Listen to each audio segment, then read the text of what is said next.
Welcome back to the Vital Pet Life podcast. Today, we're diving deeper into the impact of plastic pollution and marine life with Svanika, CEO and co-founder of rePurpose Global. This is Donie, co-founder and CEO of Vital Pet Life. And I'm Dr. Amber, your official veterinarian of Vital Pet Life. We're here to talk about pets, pet nutrition and wellness, anything that can help our fur children live a longer, vibrant, and happier lives. All right. Yeah. Welcome to Vital Pet Life podcast.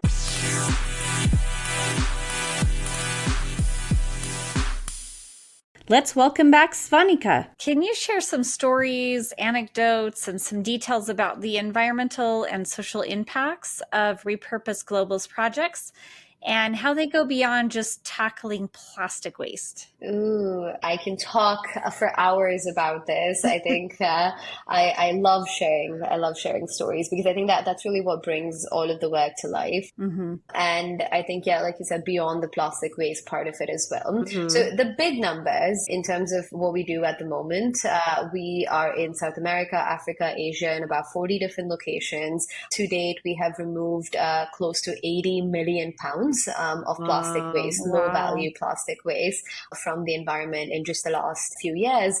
We have brought door-to-door waste management to over 1 million people by the end of 2025. We're looking to 2 million people that we're scaling to, who previously have had no waste management at all, you know, as a dignified human right.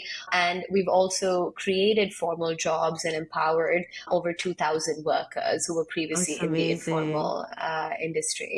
And so these are, you know, the big numbers, and it gives us so much inspiration every day to see that number tick up, right? And then to really say we're moving the needle in such a meaningful way. It's not one village, it's not, you know, one city, it's not one coastline. All of this adds up. Like, it adds up to become something very meaningful. But maybe two very specific stories I'm happy to you know, just say to illustrate sort of how this impact translates on the ground. The first one, this actually happened just a few weeks ago. So I was in India recently and visiting one of our projects. And this was a project that we have been funding for about 4 years now. So it's been like many years, and it's scaled, and it's brought in a lot of people, and it's almost predominantly women. And so we have, in all of the projects that we run, we have a policy that we look to employ women who've had no formal jobs first, and then, you know, like others after, because there's a saying in Asia where, like, if you know, pay a man, you feed a man, but if you pay a woman, you feed an entire family. Yeah, and I think I remember that. Yeah, it's really true, the impact that you start seeing on kind of like how they take that money and then really do such good and then break those generational poverty cycles. The piece over here was that these women were getting salary into their bank accounts, and so when they first started working with rePurpose, they didn't have a concept of a bank account. They didn't even have citizenship papers, in the sense that, you know, they'd lived in the country like since they were born, but they had never registered with the government or ever become sort of affiliated with the government in any way. Exactly. And so we said, well, to employ you, we need to get you those documentation pieces and everything in order first. So then we got that. And then once we got that, we said, well, we're not going to give the salary in cash. We're going to put it into your bank account, which means you need to go open a bank account. And this was the first time that they had ever interacted now with the financial systems, like even small things like having a bank account, right? So we did that. And then I really, you know, thought not too much of it. I just, like, when we designed these things, we just said, okay, these are best practices. Like, let's see what happens. And now 4 years later, and this is something that I never initially thought about, but 4 years later, we're getting these stories in, and they were coming and telling me how they actually have a credit score now, because for the last few years, they actually have been getting the salary. And so that salary coming consistently every month into their bank accounts, and that consistency of that has become a credit score. And so for the first time, they're able to actually take out a loan, take out a mortgage to go, you know, build a house or like buy a car or buy, you know, like a scooter. And even one of them was telling me how, like, her son had to take the bus 2 hours to go to school. And so often he would like throw tantrums about doing that. But now she took out a loan to buy a scooter, and she can drop him off at school in like 20 minutes. And it's completely changed sort of, how he experiences education and school systems and so on as well. And so it's just that one simple act and all of these sort of, ripple effects that you get from there.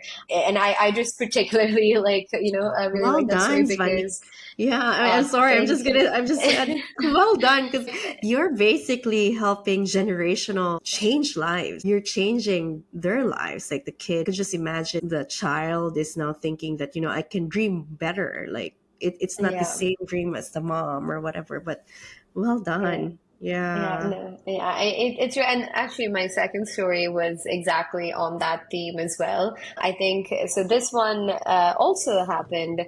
This was maybe like a few months before that. This was, I think, when I was in one of the project site visits last year. It was something similar. I think like these stories always get to me because I never like started, with envisioning all of this, and then I am just so glad that that's what happened. But in India, this one is in India, so there is this concept of the caste system, right? Like you have the upper caste and the lower Uh-huh. caste, and then you have the quote unquote untouchables, like the people of the lowest caste. And Um, that is very integrated into the waste management system as well.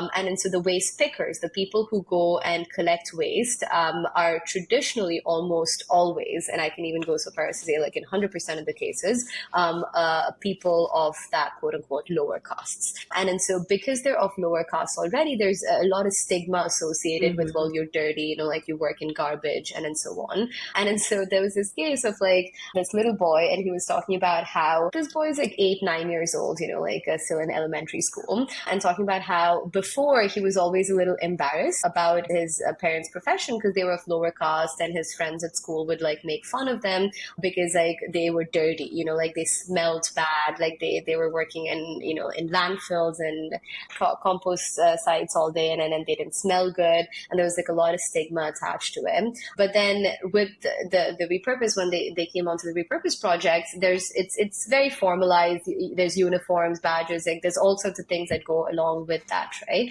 And so suddenly the parents were wearing these shiny new uniforms, and so they kept finding that their badges kept, like their ID cards kept missing, and they were like, where do our ID cards keep going? And they found that the boy, this 8-year-old, he used to steal from his parents like the little ID card to go show off to his friends at school to say Oh, look how cool my parents are, like like they have such fancy jobs no. that they have like Oh, these ID cards, like look at their uniforms, like look at their photos, like it's so cool. And Wow. then there was just that dignity that came into yeah. that Mm-hmm. space, right? Again, this was not something that I had thought about before, but it really, I think, goes to show how we really do need to be approaching everything intersectionally. Like it's not an environmental problem, it's not a gender problem. Like all of these things coexist, and the only way Yeah, for us to make meaningful change is if we come at it from all angles, all at once. exactly. Yeah. That's amazing. I'm really grateful that I'm part of like rePurpose. Yeah. Anyway, so Vital Pet recovers plastic waste with every order. Can you walk us through how this process works and the change that it's creating? Now I know the change that, I mean, other than like the stuff that I've seen, yeah, in the project that we're supporting. Like I've seen like how that you guys were able to collect that you repurpose it into like a building block for a housing. Yeah, every repurpose project, like what happens to the waste that we collect depends on the location, depends on the local industry over there, depends on the material. Let's say if it's something like fishing nets, for example, Yeah. oftentimes you can actually just reuse the fishing net. You just have to like, stitch it up a little bit, and you can just reuse it. Mm-hmm. You don't even have to like push it through sort of like mechanical recycling or anything like that. Mm-hmm. We have a hierarchy in our standard that says, okay, anything that can be reused should first be reused. If it can't be reused, you try to recycle it. If it can't be recycled, you try to downcycle it. If it can't be downcycled, you try to upcycle it. And if it can't be upcycled, you try to like find it some other sort of like new life. And then absolutely nothing, should be incinerated or go, even if it's a managed landfill, it shouldn't go anywhere, even in that vicinity, right? And then so in the case of recycling, that's when you have something, a harder material like PET, Mm-hmm. you can take a bottle and make it back into a bottle, so it becomes the material again. And then this normally only happens with your harder types of plastic, so HDPE, TPE, PET, and so on. And then you have downcycling when it's slightly of a less good quality material. And so downcycling is when maybe it was food grade packaging, but you can't make it food grade again. So it goes into your clothes, it goes into like textile, your handbags, like, like it goes into shoes or toys, all of these other things that don't have the quality of food grade material, right? So it doesn't maybe need to have the same shelf life or the same oxygen barriers and things like that. So that's the next step. And so in terms of what that is, that depends on the local manufacturing industry. So in India, for instance, you have a lot of like these sorts of things that happen, like a lot of textile happens, a lot of like fashion, toys happen. But say in Kenya, like a lot of the work there is more industrial. So like there's even things like buckets and then ball bearings and then, like those sorts of materials. So it very much depends on what the local industry is doing. For other materials, the next level is when we do these upcycling things. And so what I put under upcycling in the majority of cases is your multi-laminate plastic packaging. So this is your chips packets, candy wrappers, anything flexible. And if you're thinking of like, if you can imagine, it has a metallic layer inside, like, you open your like chips pack and it's metallic inside. Those ones are, you can't recycle. Yes, exactly. Even that one seems a little bit harder, like better quality. But I think this one's paper now. This might be recyclable. It does look thicker, exactly. Think of the really thin, flimsy kind of like, flexible packaging.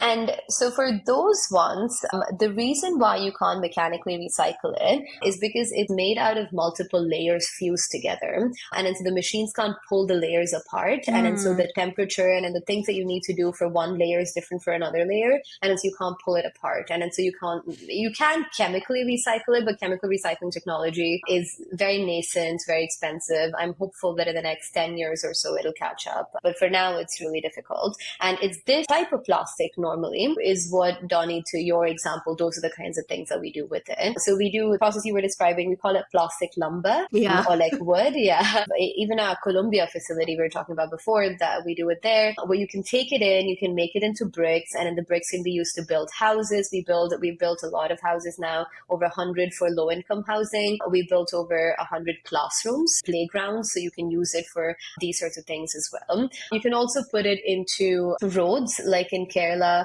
we use it to infuse, like the government takes it and mixes it with tar. And then so when you lay roads, it actually binds it harder. So in the monsoons, you don't have as many potholes, right? So it's actually beneficial for the government. So they don't have to keep like relaying the roads and things. So there's many, those are just, very small examples, but like there are many different kinds of things that you can do out of that. And so the particular project in Indonesia, Donie, that Vital Pet, you were talking about supports as well, it does a combination of all of these things. And so it's a really quite a neat sort of framework that we have there, because it's also not only does it do a combination of all of these things, it also has a micro entrepreneurship angle attached to it, where in this particular project, we take workers and they're part of the supply chain for a little bit, but then we train them up. And when we feel that someone has reached, like a certain level of training and then is showing ownership and is showing excitement, we take them and we give them their own supply chain to operate. And that's how we scale.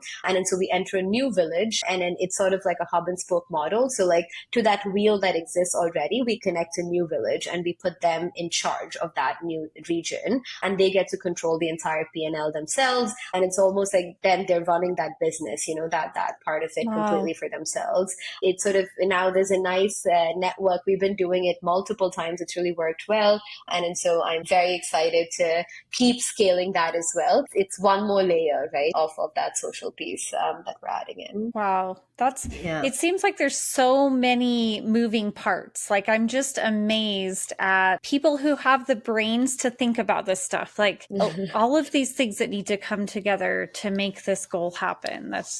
I'm just mind blown. Looking ahead, what's your vision for rePurpose Global? I mean, I was about to ask, the original 3 people that was with you are still part of the business, your thesis partners, like you're right?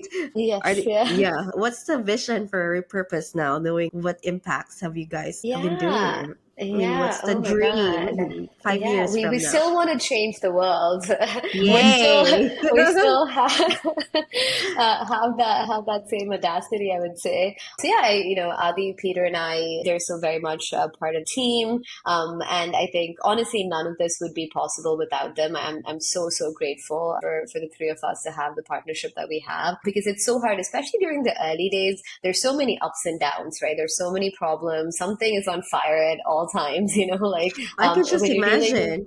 Yeah, and when you're dealing with waste, something is quite literally on fire too. uh, and it's sort of like it was really, I think, nice being able to be on this journey with them, and I'm looking forward to staying on this journey with them. And now the team is bigger, though it's not just the three of us. Yeah. There's about 60 of us in the team around the world, and then there's of course the thousands of workers that we Yeah. have in the projects as well. So it's become a much bigger team. I think in terms of the vision, I have so much conviction that this team is so passionate, is so smart. I think Yeah. they're just so brilliant. There's so much we'll be able to achieve. But if I were to distill it, I think I want to be able to say at the end of our lifetimes that waste and in the plastic crisis is not something that we need to hand over to our future generation. I think there's Hmm. so many problems that we will give to them, right? To our kids. Hmm. We'll have to hand over to them the climate crisis for sure. There's all sorts of new things coming up with AI and whatnot. There's always going to be something that they need to grapple with. This does not have to be one of those One of them. problems. Yeah. Yeah, I think we have all the right ingredients, we have all the right solutions, we have the right pieces coming together. And so in the next sort of 40, 50 years, I really think we can come to a place where we say 100% of our coastlines are protected. Yeah. 100% of our people have waste management around the world, and we are, a true circular economy. I think we absolutely can get there. Yeah. And I think as long as people like you guys, or we have you guys, I mean, I wanted to help. Like, as I said, we need somebody. I see you guys as the frontliner. We're just like at the back, like supporting you guys to help us because you are there on the sites. I mean, I can't go to the site all the time and I don't really have to study it and learn, but because you already are there, as long as rePurpose are there, like a lot of brands will just go behind you and help you amplify what you guys are doing, especially knowing Yeah. what I know now. We're just a medium at the end of the day, because I've always believed that. I think, it's not like brands are sitting there being like, oh my God, how do I do something bad? Right? Like everyone's looking to do something good. I Good. truly Yeah. believe in the Yeah. good of, the human Everyone. Yeah. species. Yeah, everyone. Yeah. And then Donnie, Amber, like you guys are such testaments to this, right? I see so much passion in your eyes. And so for me, rePurpose is really just a pathway, right? Like all we're doing is being a conduit to channel Hmm. your energy, your intent into Hmm. something on the ground. Yeah. Well, in honor of Earth Month, how can our listeners get involved to amplify this movement and do something that we can actually help combat the plastic waste crisis? Oh my God, I have so many ideas. So there's so much that can be done. I, I will not go into super long rants on this one, though. I think there's a lot of resources out there. So on an individual level, actions that can be taken. Even Donnie, you started with this at the beginning of the podcast, like even the Earth Month, like aside, there's so many things over there that you can go engage with. However, the one thing that I will say, beyond the actions that we take in our day to day, right? Vote with your dollars. Vote with your dollars. Always vote with your dollars, because there is nothing more powerful than that. Brands listen to every single voting decision you make when you make a purchase, right? Mhm. And so choosing one product over another, choosing Vital Pet over another product. I think all of these send signals to the brands that consumers are moving in a certain direction. And so when we get brands coming to us, it often is because they come and say, hey, our users, our consumers are saying they want something more sustainable. Mhm. And then they want to, they have more loyalty to a more sustainable product. They want to see Mhm. real impact and real change on the ground. That's why we're here. And so I think it cannot be understated or like overstated, really, how much that drives change. And so it's a combination of like purchasing the right products and then voting with your dollars, or not voting and choosing to not do that as well, and then choosing to be maybe less less consumeristic in certain areas as well. But that's really what I would say. And one final thought, and this is not just for consumers, this is really for everybody. I always encourage this whenever I do talks like this or something. If any of what we discussed today struck a chord with you, I would greatly encourage you to sit down for 5 minutes and just write down a purpose promise to yourself, right? Like just take that space for yourself, hold that space for 5 minutes in a quiet room, piece of paper, and just write down one purpose that you want to commit to. And that can be anything, right? It doesn't have to be plastic. It doesn't have to be the circular economy. It can be anything that you feel like you have some amount of agency over. And just write down that piece of purpose promise and then keep it on your desk in a place that you can see every single day. And then that way, when you go to work, whatever your role is, whether you're an architect or you do pets or you do garbage like I do, whatever it is, let that guide you on a day-to-day basis. And I know that sounds a little bit cliched, right? Like it sounds a little wishy-washy, but it really does make a difference, right? I think it does help ground the work that we're doing and then say, well, I don't have to solve every single issue out there. I cannot solve every single SDG, but this particular purpose, this particular mission, I've made a promise to, and there's something that I'm going to do towards it. So that's, just something that I would say to everybody listening. Yeah. Well, that's my number one takeaway, Dr. Amber. In this discussion, I will write that down and I kind of know my purpose, but at the same time, I am just grateful for Svanika to have the energy and youth dream of helping waste. And because I could never imagine, I do imagine, I saw the projects and how you guys changed the lives of the people that are in the coastlines, the impacted areas. So that's why I was like, oh, it was a no-brainer for me. I wish everybody can be like Svanika. I wish I wanted to be like Svanika to be able to do that. But I'm just happy that I'm part of your mission. And I will do my best to support you as much as we can here in Vital Pet Life to create an impact and help purpose, mitigate waste management, create enterprises for the people that are you're changing lives. It's the same thing with me. I'm trying to change the animals' lives by selling better product, educating, having Dr. Amber around. So I feel like we're all the same and all of this together. Exactly. It's all part of the same journey at the end of the day. And I don't think any of us could do any of the things that we do without each other, right? Like rePurpose absolutely would not exist without the work that you do. And so I'm just so grateful to be part of such an inspiring group of people as well. Thank you so much for having me on today. I really had a great time. Thank you. Yeah. What about you, Dr. Amber? What's your takeaway? Well, I think we can look around and just get overwhelmed with maybe all of the problems that we see in the world. We see all the garbage and all the litter, but progress is made with a million tiny steps. So I think, do the best that you can, make the good decisions that you can. And like you said, Svanika, vote with your dollars, choose brands that are sustainable, that are doing the work, and you will make a difference. Even in your tiny little corner of the world, you can make a difference. Yeah. Thank you again, Svanika, for joining us today. Thank you, Svanika. How can our listeners find rePurpose Global?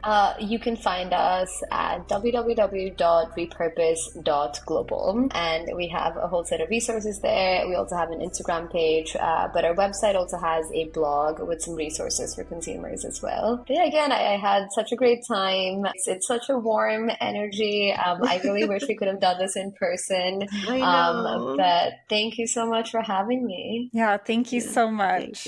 Thank you. Thank you to everyone who tuned in today. I hope you learned how to be an active part of this change in your homes and for our pets. Let's all be responsible consumers and shape our future. Don't forget to click the follow button so you'll be notified about our new weekly episodes. This is Dr. Amber. Thanks again for listening. We'd love to hear what you and your family are doing for Earth Day this year. Let us know if you have any questions about this episode, and we'll answer them in an upcoming episode. Email us at podcast@vitalpetlife.com.